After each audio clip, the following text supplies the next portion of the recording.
Let's take a close look what happened and why the elephant reacted the way he did. The elephant is walking peacefully down the road and the idiots are following him at a close distance. That will irritate any animal, even a human. Very irritated, the elephant turns around. The idiot decides to brake. Notice the red brake lights. No reverse lights. Now the elephant starts to come closer to them, hoping to scare them off. The elephant keeps on coming, and still no reverse lights. The elephant is now very close, and the idiot still don't make any effort to get away. The elephant then decides to make way for them by moving off the road. Even when the elephant displays a mock charge, the idiot seems to be very brave and stay put. Still no success, and the elephant is now convinced that this is a big threat. He decides to attack the blue, irritating threat. The rest is history. Was the idiot trying to show off to his British girlfriend by not trying to get away? I just wished the video had surfaced earlier, which surely would have resulted in the idiots being put down instead of the poor elephant. A majestic animal, trying very hard to be left in peace, had to pay the ultimate price, his life.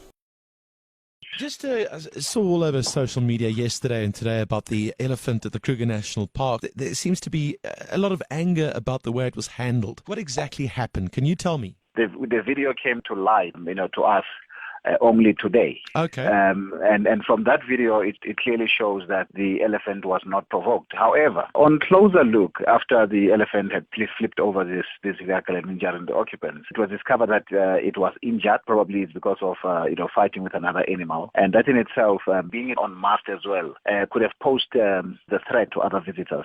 So what really happened is that yes, of course, the tourists were on the wrong, but to avoid another injury, it was aggressive, so we had to euthanize it. Is there no other way of solving the problem? Seems to me that to put the animal out is just an incredibly archaic way of dealing with a problem. Certainly, Martin, as you know that we're dealing with wild animals. Well, exactly. So we are in the wild environment, and we had to think quite quickly at that particular time, hence the decision that we had to take. Who takes that kind of decision? The section ranger will actually make a call. As I indicated, that in the first place, we investigate what caused that outrage, and it was injured. And often when you have animals that are injured, you often have this kind of animals being aggressive and then flipping over vehicles and injuring property, even killing people. So this was, in actual fact, a good decision to make at that time. But surely if you enter, a place like the Kruger National Park, you must surely be aware of the fact that you're entering an area with wild animals. I mean, that's what the Kruger National Park is. Lion, elephant, rhino. The most unfortunate part is that the human beings, people who are visitors, are not necessarily following the rules. You might be aware that as you enter the Kruger National Parks, you are given a leaflet. And we've got a session there that speaks specifically about the elephant's general rules for safe viewing. People do not follow these kind of rules. And unfortunately, the animals are paying the price. We're not happy with the fact that we had to euthanize the animal, but there was no other option. Okay, well, I hear you, and it's a certain amount of comfort to hear that. And I'm hoping that what you're saying is that, it's a very, very careful consideration. What we learn from this, I think, and the idea that's out there, it's just the wrong idea, and we're learning the wrong thing. That if you enter an area with wild animals, and the wild animal kind of enters your personal space, then the wild animal will pay the price. It was very carefully considered, because we're not happy. One animal killed is one too many to us. We are managing this species for future generations to be able to know what an elephant looked like. We're quite saddened by this, but that was the best decision to make at that particular time. The policy is not if a wild animal attacks a car in the Kruger National Park that the wild animal we put down every time. No, certainly not. We are not trigger happy at all. We conserve these animals. We are a conservation agency, and we want to keep these animals for future generations. That's wonderful to hear. Thank you so much, Ray. Thanks for speaking to me. Thanks a lot, Martin. On the line is Jerome, who was first on the scene. Jerome, thanks for calling in. Really appreciate it. How are you doing? Fantastic, and you? Good, thanks, man. So you were the first guy on the scene. So obviously you were driving along the Kruger National Park, and then you obviously came to the site. This car being absolutely crushed.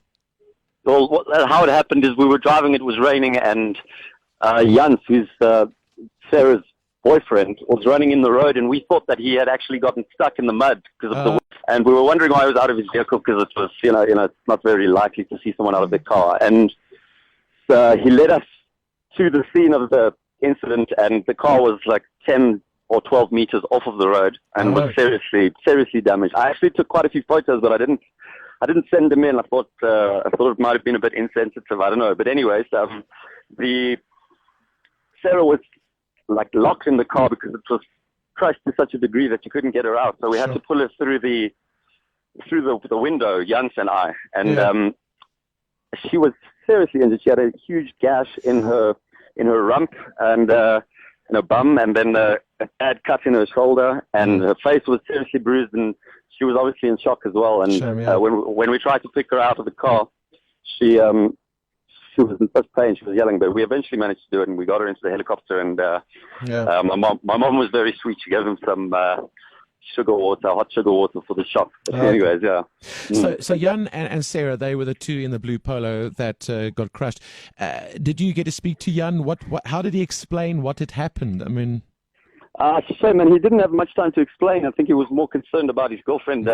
He was also in shock, and he was, he was doing all the right things. He was a very kind gentleman. You could tell he's South African with a bit of a British accent, so I think they'd been living in England for a while. Okay. And he, I didn't want to ask him too much at the time. I just wanted to be of some help, And I would love to speak to Jan, obviously, because a lot of people are angry with people like Jan. And it's unfair to kind of generalize. I get it. So it's the best thing for him to maybe to talk to us and say, listen, this is what happened. I wasn't thinking. We're trying to take photographs, or I was just stunned into submission. I just sat there because everyone's saying, "Come on, guy, drive off, avoid the elephant." Draai om. Yeah, it's a win-lose situation. I mean, my brother's a game ranger, and he tells everyone that when you're confronted with an elephant, you should actually turn the vehicle off and sit still and let it do its thing. So I think it was highly circumstantial, and they're just very unlucky for the two of them. The elephant obviously was injured, as you heard, and it's just one of those once in a blue moon occurrences. It doesn't happen very often. Yeah. How do you feel about the video being online?